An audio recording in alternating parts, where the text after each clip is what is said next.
poniendo sobre la mesa son estos autos americanos, autos chocolate, que el presidente firmó un decreto para regularizarlos como una medida para combatir la delincuencia. Le decía hace unos momentos uno de los argumentos, 2.500 pesos aproximadamente costará el regularizarlos, y no será para toda la República Mexicana en un primer momento, será solamente para algunos estados, iniciando con Sonora, Chihuahua, Coahuila, Nuevo León, Tamaulipas y Baja California. Será un beneficio para el país. Hay industriales justamente de este sector que dicen que no, que afectará a los autos nacionales, afectará a la venta de los autos seminuevos o usados, y que esto es justamente lo que nos estamos preguntando. Hay una promesa de que los recursos que se recauden de estos vehículos pues será destinado al bacheo y la pavimentación, que usted lo sabe, es una de las cosas que pues estamos necesitando en cada una de las ciudades y que le tocaría a los municipios atenderlo, pero ha sido también uno de los compromisos por parte del gobierno federal. Pero ¿qué nos dice un economista y experto que siempre está viendo el panorama completo en el país? Gracias a Mario Campa por estar con nosotros, economista y politólogo, invitado de Mega Noticias. ¿Cómo te va, Mario? Hola, muy buenas tardes, Mitzi, un gusto estar con ustedes como siempre. ¿Cuál es tu percepción desde el punto de vista económico? ¿Hay beneficio de esta legalización? Sí, hay bastantes beneficios. El primero, pues ya lo mencionaste, ¿no? Es lo que se recaude, que es una cantidad de aproximadamente 2.500 pesos por automóvil, se iría directamente al bacheo de algunas de las principales ciudades. Sería proporcional dependiendo del número de automóviles irregulares que tenga cada uno de los municipios en las entidades que acabas de mencionar.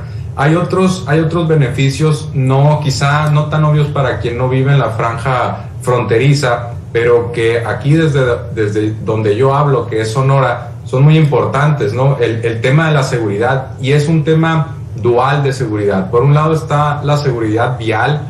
Aquí en la frontera es muy complicado cuando estás cerca de un auto irregular. La gente tiene miedo de chocar con ellos por cuestiones de si el seguro aplica o si no aplica. Los mismos conductores de estos automóviles no están del todo protegidos. Entonces ese es un primer momento, la seguridad vial en sí. Hay otro tema de seguridad relacionada a delincuencia organizada, porque se han proporcionado estadísticas donde hasta el 80% de los automóviles que se decomisan provienen del extranjero, son irregulares, es decir, se utilizan mucho por el crimen organizado pues para disfrazar algunos de estos delitos, para hacer más difícil su trazabilidad. Entonces también tendríamos que tener esos dos factores en cuenta, los de la seguridad de los pasajeros, los de terceros y por supuesto asuntos relacionados al crimen organizado. Yo creo que hay otros beneficios también. Las personas cuando tienen este tipo de automóviles se enfrentan incertidumbre, ¿no? Si no tienen las placas correspondientes o los papeles en orden, se vuelve mucho más complicado venderlos, ¿no? Lo cual además, o como la venta no es registrada o simplemente no se da, afecta a las finanzas públicas, afecta a las finanzas estatales, que no se estén solicitando nuevos, por ejemplo, emplacamientos, licencias, permisos, tarjetas de circulación. Pierde el Estado y finalmente les tiene que seguir dando el servicio de pavimentado, ¿no? Entonces es un tema el de los mercados negros, porque este es un mercado negro, el de los automóviles irregulares. A veces no nos gustan, no quisiéramos que se presentaran, como es el caso de las drogas, pero no es la mejor forma de atenderlos haciendo como que si no pasaran, como si no existieran. La mejor forma es regular, y siempre va a tener sus aspectos buenos y sus aspectos malos. Mencionabas, por ejemplo, la cuestión de la caída en ventas de autos nuevos. Sería transitoria, lo más probable, y después se recupere. Parte de por qué no vendemos buena cantidad de autos nuevos en México, pues tiene que ver con que hay muchos autos irregulares de cualquier forma. No podemos cerrar los ojos a ese factor. En cuanto a los autos usados, pues el hecho de que muchos de estos puedan tener también sus papeles en regla, pues puede beneficiar también a quienes buscan un automóvil nuevo o a quienes intentan venderlo, ¿no? Como calidad de semiusados. Entonces, la verdad es que tiene beneficios, yo creo que más beneficios que desventajas, y es importante señalarlos, ¿no? Porque no es una cuestión únicamente de que vamos a tener una reducción de cierta venta de automóviles nuevos, porque hay muchos problemas paralelos que se dan, ¿no? Ahorita mencionabas sobre el tema del combate y de alguna forma frenar el tema del crimen organizado, su presencia en medio de esto, porque lo hemos escuchado incluso también por parte de los mismos productores de autos en nuestro país, que no es solamente el agricultor o el campesino que necesitaba una camioneta de este tipo por ser barata, por sus mismas características para poder utilizarla en su trabajo, sino se habla de todo un grupo que participa y que hace, todo un esquema muy especializado, yo lo diría prácticamente. Pero ¿crees que este contrabando también se podría disminuir o incluso erradicar? Mira, en algunos casos, en algunas entidades, los C5 se están tratando de implementar placas con cierto engomado, ¿no? Para pues que haya una identificación única. Imagínate tú si tenemos 1 de cada 3 automóviles o 1 de cada 4 irregulares en México, sobre todo en la franja fronteriza. Si esos automóviles no tienen este tipo de emplacamiento, de estas placas digitales, por así decirlo, pues esa labor que intenta hacer el C5 va a ser totalmente incompleta, ¿no? No van a tener todo el registro del parque vehicular.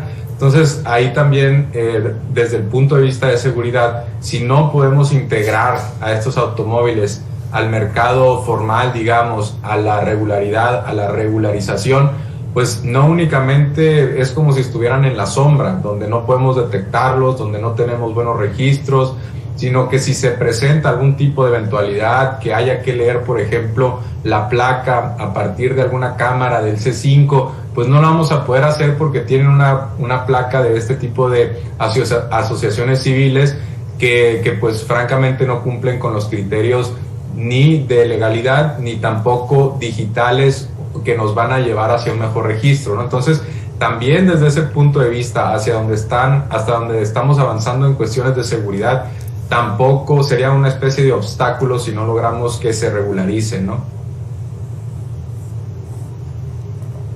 Utilizaste una palabra hace unos momentos que fue transitorio, el asunto de las pérdidas económicas que pudieran llegar a tener los industriales o incluso las agencias de autos en el momento de poder vender estos autos seminuevos o usados.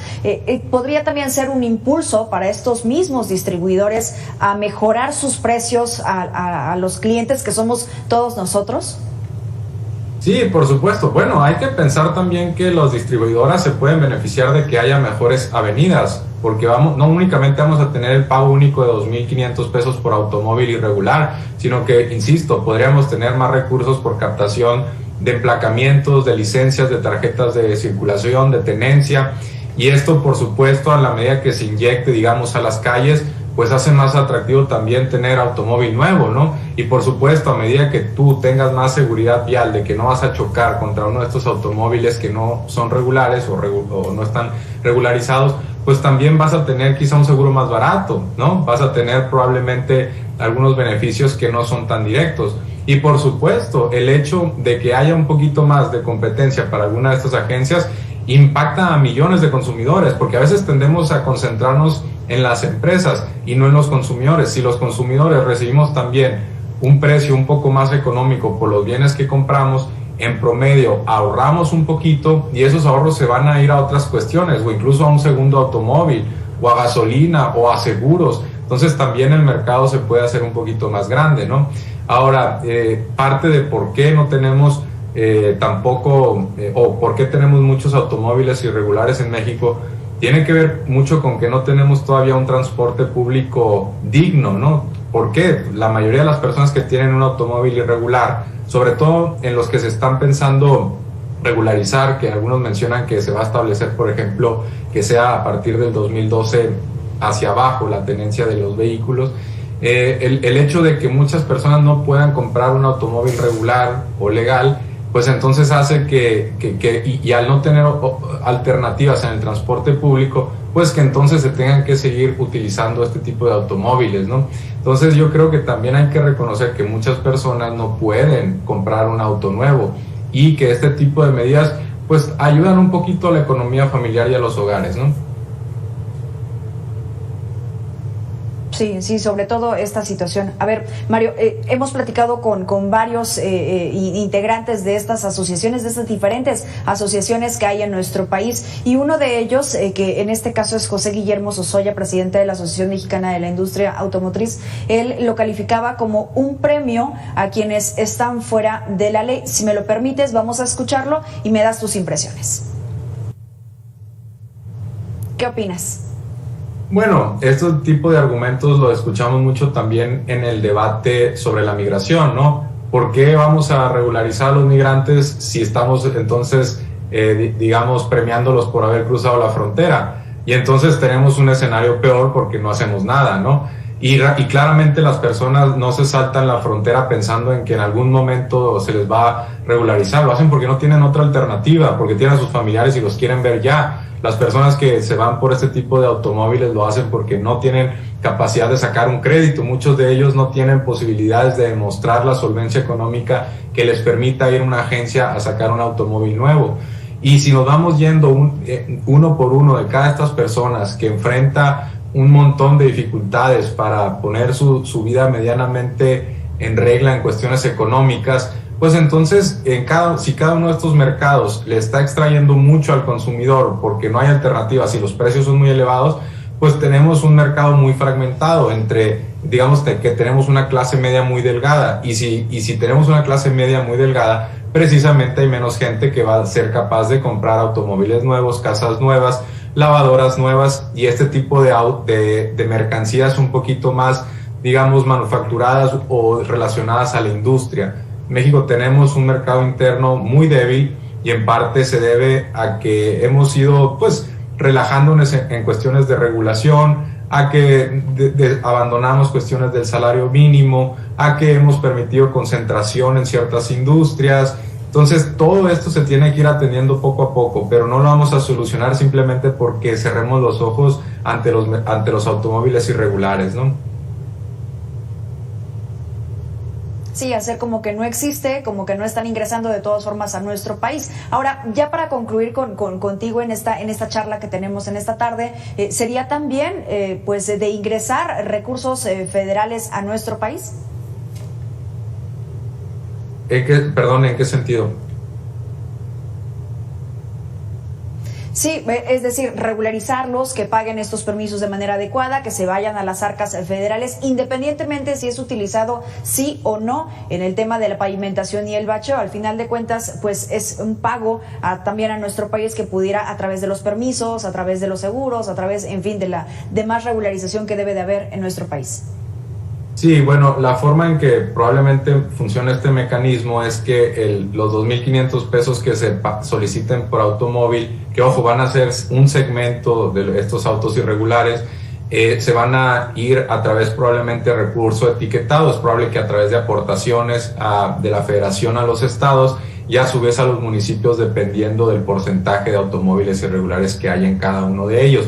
Pero una vez ya regularizados los automóviles, es probable que cada uno de ellos tenga que hacer ciertas aportaciones cada cierto tiempo, ¿no? Eso va a incrementar la recaudación a nivel estatal, por ejemplo, a través de placas, a través de tarjetas de circulación o de licencias, ¿no? Son 3 mecanismos, habrá otros que tengan que ver con tenencia, ya son muy pocos estados los que la tienen, pero en el escenario actual los automóviles irregulares pagan muy pocos impuestos. Y por supuesto que no podemos cerrar las avenidas porque son irregulares. Le tenemos que dar el paso tanto a los irregulares como a los regulares, pero solamente están aportando, o la mayoría de los impuestos recaen en los regulares y en estos momentos los irregulares no. Si los pasamos a la formalidad, a que tengan sus permisos en regla, a que paguen impuestos y eventualmente cuando haya una transacción, por ejemplo, de venta, también recaude el Estado, pues evidentemente eso va a permitirle a los gobiernos estatales tener mejor capacidad para invertir ya sea en pavimentación, bacheo o incluso también en transporte público, ¿no? Porque también tenemos que pensar en ir desarrollando alternativas para quien simplemente no puede tener un automóvil, ya sea viejo, nuevo, irregular o regular, ¿no? Así es, un transporte público de mucho mejor calidad que la que tenemos actualmente. Mario Campa, muchas gracias por tus impresiones, tu opinión, pero sobre todo tu análisis al respecto de este tema, porque hemos escuchado pues muchas opiniones encontradas, pero sobre todo de las cosas negativas que se pudieran estar presentando, pero poco hemos escuchado de los beneficios que incluso podría traer a nuestro país. Mario Campa, economista y politólogo, gracias por esos minutos. Gracias, Mitzi, un placer estar contigo de nuevo y saludos a la audiencia. Muchas gracias. Usted y yo hagamos una pausa.